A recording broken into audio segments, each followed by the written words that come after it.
Day 11, just joking. One of the great Jewish scholars of pre-war Europe, Rabbi Akiva Eiger, once took his son Shlomo to a neighboring town for a shidduch, a prospective bride. After an arduous journey by wagon, they arrived at the home of the girl's family. Her father greeted them and welcomed them into the parlor. As they began to get to know each other, the host made a humorous comment, and Rabbi Eiger looked at him quizzically. "I was just making a joke," the host explained. In astonishment, Rabbi Eiger said, "A prospective shidduch and you make a joke?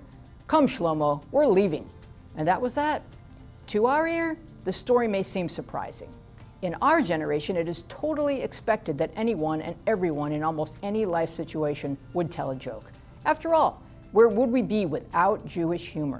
What's critically important to recognize, however, is that making a joke is often at someone else's expense. A sarcastic comment, a witty pun, or a well-crafted joke can make people laugh and simultaneously make the subject of that laughter want to disappear in a puff of embarrassment.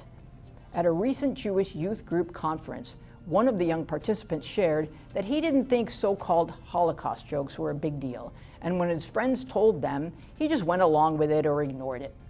Another kid stood up and said, "You're laughing at a joke about a situation that led to the murder of my grandfather? That's just as bad as telling that joke yourself." Frequently, after saying something hurtful, we'll say, "Well, I was just kidding," as if that takes away the sting of the insult. But something said as a joke can be just as hurtful and is just as problematic as if it were just said outright. To relate an amusing incident for entertainment purposes that would cause embarrassment to any of the people involved is cruel, and it's lashon hara. Perhaps that's why Jewish humor tends to be self-deprecating. No one else should be implicated in the gag but the speaker. Daily to-dos. Pay attention to when jokes are made today and assess who is affected by the joke. What could you have done differently in the situation?